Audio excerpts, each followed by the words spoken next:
Through the Looking-Glass by Lewis Carroll. Chapter 6. Humpty Dumpty. However, the egg only got larger and larger, and more human. When she had come within a few yards of it, she saw that it had eyes and a nose and mouth, and when she had come close to it, she saw clearly that it was Humpty Dumpty himself. "It can't be anybody else," she said to herself. "I'm as certain of it as if his name were written all over his face." It might have been written 100 times easily on that enormous face. Humpty Dumpty was sitting with his legs crossed, like a Turk, on the top of a high wall, such a narrow one that Alice quite wondered how he could keep his balance, and, as his eyes were steadily fixed in the opposite direction, and he didn't take the least notice of her, she thought he must be a stuffed figure after all. "And how exactly like an egg he is," she said aloud, standing with her hands ready to catch him, for she was every moment expecting him to fall. "It's very provoking," Humpty Dumpty said, after a long silence, looking away from Alice as he spoke. "To be called an egg, very." "I said you looked like an egg, sir," Alice gently explained.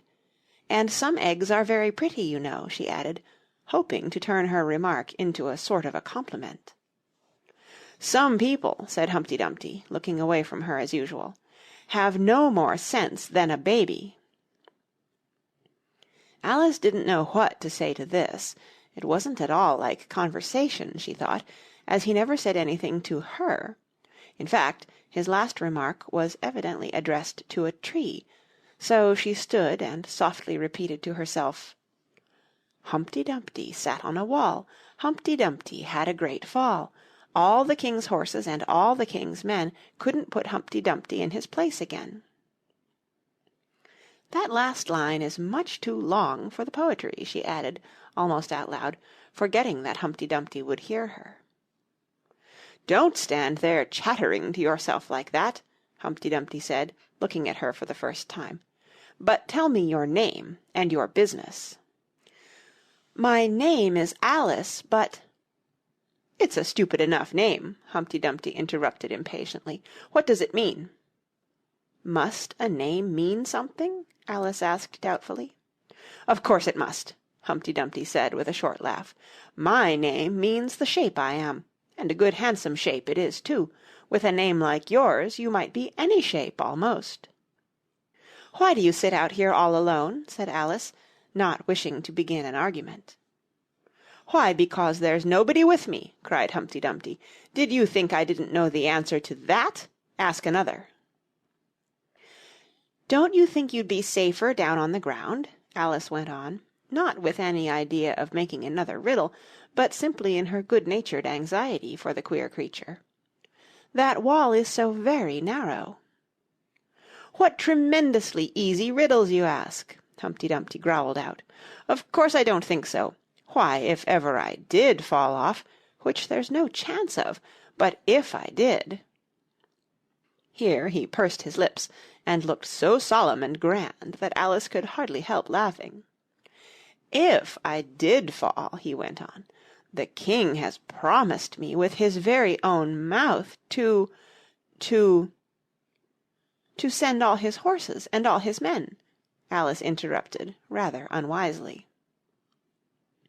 "Now I declare that's too bad," Humpty Dumpty cried, breaking into a sudden passion. "You've been listening at doors, and behind trees, and down chimneys, or you couldn't have known it." "I haven't, indeed," Alice said very gently. "It's in a book." "Ah, well, they may write such things in a book," Humpty Dumpty said in a calmer tone. "That's what you call a history of England, that is. Now take a good look at me. I'm one that has spoken to a king, I am. Mayhap you'll never see such another, and to show you I'm not proud, you may shake hands with me." And he grinned almost from ear to ear as he leant forwards, and as nearly as possible fell off the wall in doing so, and offered Alice his hand. She watched him a little anxiously as she took it. "If he smiled much more, the ends of his mouth might meet behind," she thought, "and then I don't know what would happen to his head. I'm afraid it would come off." Yes, all his horses and all his men, Humpty Dumpty went on. They'd pick me up again in a minute, they would. However, this conversation is going on a little too fast. Let's go back to the last remark but one. I'm afraid I can't quite remember it, Alice said very politely. In that case we start fresh, said Humpty Dumpty, and it's my turn to choose a subject. He talks about it just as if it was a game, thought Alice. So here's a question for you. How old did you say you were? Alice made a short calculation and said, 7 years and 6 months. Wrong, Humpty Dumpty exclaimed triumphantly. You never said a word like it. I thought you meant how old are you, Alice explained. If I'd meant that, I'd have said it, said Humpty Dumpty. Alice didn't want to begin another argument, so she said nothing. 7 years and 6 months, Humpty Dumpty repeated thoughtfully. An uncomfortable sort of age. Now, if you'd asked my advice, I'd have said leave off at 7, but it's too late now. I never ask advice about growing, Alice said indignantly. Too proud? The other inquired. Alice felt even more indignant at this suggestion. I mean, she said, that one can't help growing older. One can't, perhaps, said Humpty Dumpty, but two can. With proper assistance, you might have left off at 7. What a beautiful belt you've got on, Alice suddenly remarked. They had had quite enough of the subject of age, she thought, and if they really were to take turns in choosing subjects, it was her turn now. At least, she corrected herself on second thoughts, a beautiful cravat, I should have said. No, a belt, I mean. I beg your pardon, she added in dismay, for Humpty Dumpty looked thoroughly offended, and she began to wish she hadn't chosen that subject.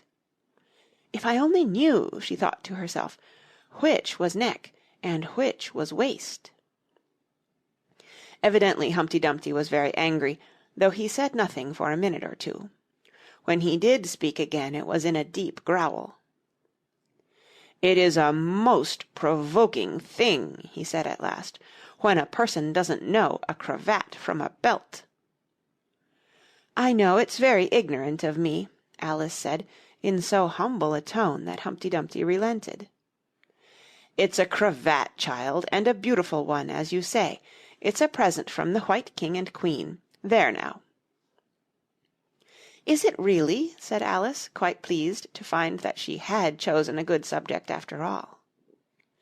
They gave it to me, Humpty Dumpty continued thoughtfully, as he crossed one knee over the other and clasped his hands round it. They gave it me for an unbirthday present. I beg your pardon, Alice said with a puzzled air. I'm not offended, said Humpty Dumpty. I mean, what is an unbirthday present? A present given when it isn't your birthday, of course. Alice considered a little. I like birthday presents best, she said at last. You don't know what you're talking about, cried Humpty Dumpty. How many days are there in a year? 365, said Alice. And how many birthdays have you? 1. And if you take 1 from 365, what remains? 364, of course. Humpty Dumpty looked doubtful. I'd rather see that done on paper, he said. Alice couldn't help smiling as she took out her memorandum book and worked the sum for him. 365 minus 1 equals 364. Humpty Dumpty took the book and looked at it carefully.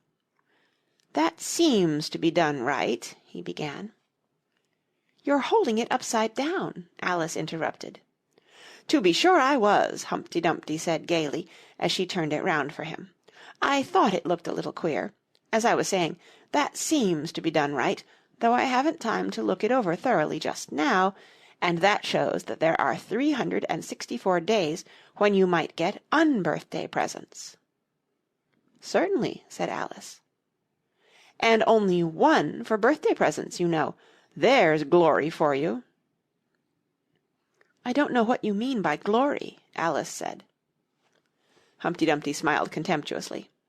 "Of course you don't, till I tell you. I meant, there's a nice knock-down argument for you." "But glory doesn't mean a nice knock-down argument," Alice objected. "When I use a word," Humpty Dumpty said in rather a scornful tone, "it means just what I choose it to mean, neither more nor less." "The question is," said Alice, "whether you can make words mean so many different things." "The question is," said Humpty Dumpty, "which is to be master, that's all." Alice was too much puzzled to say anything, so after a minute Humpty Dumpty began again. "They've a temper, some of them, particularly verbs, they're the proudest. Adjectives you can do anything with, but not verbs. However, I can manage the whole lot of them. Impenetrability, that's what I say." "Would you tell me, please," said Alice, "what that means?" "Now you talk like a reasonable child," said Humpty Dumpty, looking very much pleased. "I meant by impenetrability that we've had enough of that subject, and it would be just as well if you'd mention what you mean to do next, as I suppose you don't mean to stop here all the rest of your life." "That's a great deal to make one word mean," Alice said in a thoughtful tone. "When I make a word do a lot of work like that," said Humpty Dumpty, "I always pay it extra." "Oh," said Alice. She was too much puzzled to make any other remark. "Ah, you should see 'em come round me of a Saturday night," Humpty Dumpty went on, wagging his head gravely from side to side, "for to get their wages, you know." Alice didn't venture to ask what he paid them with, and so you see I can't tell you. "You seem very clever at explaining words, sir," said Alice. "Would you kindly tell me the meaning of the poem called Jabberwocky?" "Let's hear it," said Humpty Dumpty. "I can explain all the poems that were ever invented, and a good many that haven't been invented just yet." This sounded very hopeful, so Alice repeated the first verse. "'Twas brillig, and the slithy toves Did gyre and gimble in the wabe. All mimsy were the borogoves, And the mome raths outgrabe." "That's enough to begin with," Humpty Dumpty interrupted. "There are plenty of hard words there. Brillig means 4 o'clock in the afternoon, the time when you begin broiling things for dinner." "That'll do very well," said Alice. "And slithy?" "Well, slithy means lithe and slimy. Lithe is the same as active. You see, it's like a portmanteau. There are 2 meanings packed up into one word." "I see it now," Alice remarked thoughtfully. "And what are toves?" "Well, toves are something like badgers, they're something like lizards, and they're something like corkscrews." "They must be very curious-looking creatures." "They are that," said Humpty Dumpty. "Also, they make their nests on sundials. Also, they live on cheese." "And what's the gyre and to gimble?" "To gyre is to go round and round like a gyroscope. To gimble is to make holes like a gimlet." "And the wabe is the grass plot round a sundial, I suppose," said Alice, surprised at her own ingenuity. "Of course it is. It's called wabe, you know, because it goes a long way before it and a long way behind it." "And a long way beyond it on each side," Alice added. "Exactly so. Well, then, mimsy is flimsy and miserable. There's another portmanteau for you. And borogove is a thin, shabby-looking bird, with its feathers sticking out all round, something like a live mop." "And then mome raths?" said Alice. "I'm afraid I'm giving you a great deal of trouble." "Well, a rath is a sort of green pig, but mome I'm not certain about. I think it's short for from home, meaning that they'd lost their way, you know." "And what does outgrabe mean?" "Well, outgrabing is something between bellowing and whistling, with a kind of sneeze in the middle. However, you'll hear it done, maybe, down in the wood yonder, and when you've once heard it you'll be quite content. Who's been repeating all that hard stuff to you?" "I read it in a book," said Alice, "but I had some poetry repeated to me much easier than that, by Tweedledee, I think it was." "As to poetry, you know," said Humpty Dumpty, stretching out one of his great hands, "I can repeat poetry as well as other folk, if it comes to that." "Oh, it needn't come to that," Alice hastily said, hoping to keep him from beginning. "The piece I'm going to repeat," he went on, without noticing her remark, "was written entirely for your amusement." Alice felt that in that case she really ought to listen to it, so she sat down and said, "Thank you," rather sadly. "In winter when the fields are white, I sing this song for your delight. Only I don't sing it," he added, as an explanation. "I see you don't," said Alice. "If you can see whether I'm singing or not, you've sharper eyes than most," Humpty Dumpty remarked severely. Alice was silent. "In spring, when woods are getting green, I'll try and tell you what I mean." "Thank you very much," said Alice. "In summer, when the days are long, Perhaps you'll understand the song. In autumn, when the leaves are brown, Take pen and ink and write it down."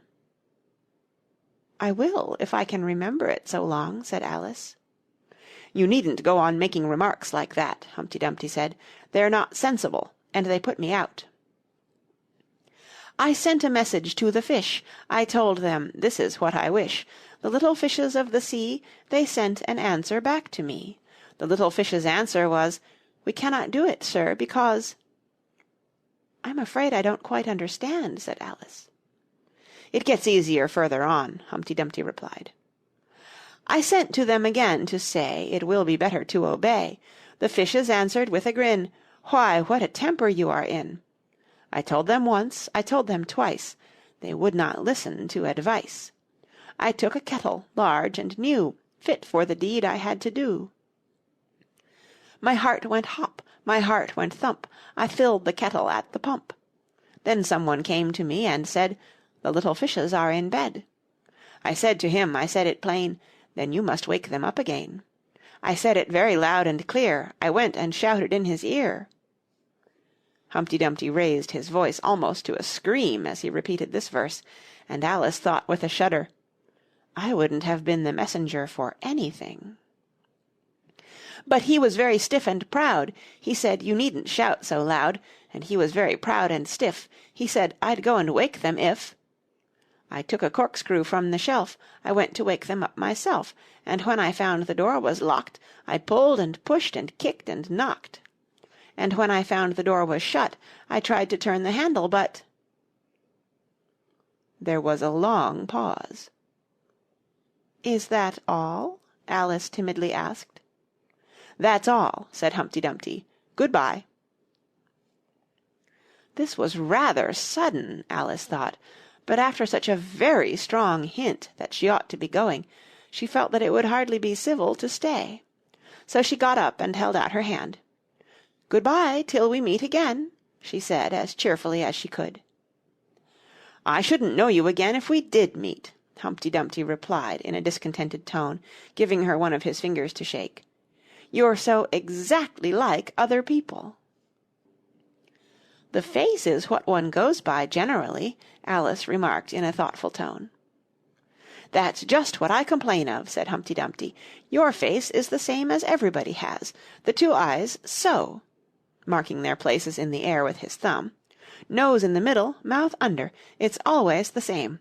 Now, if you had the two eyes on the same side of the nose, for instance, or the mouth at the top, that would be some help."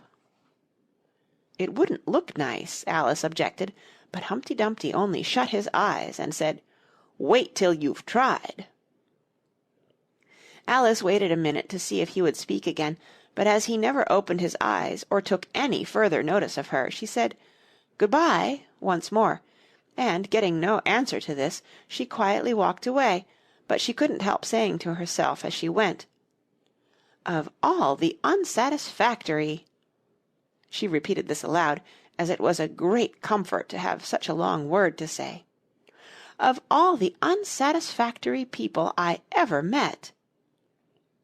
She never finished the sentence, for at this moment a heavy crash shook the forest from end to end. End of Chapter 6.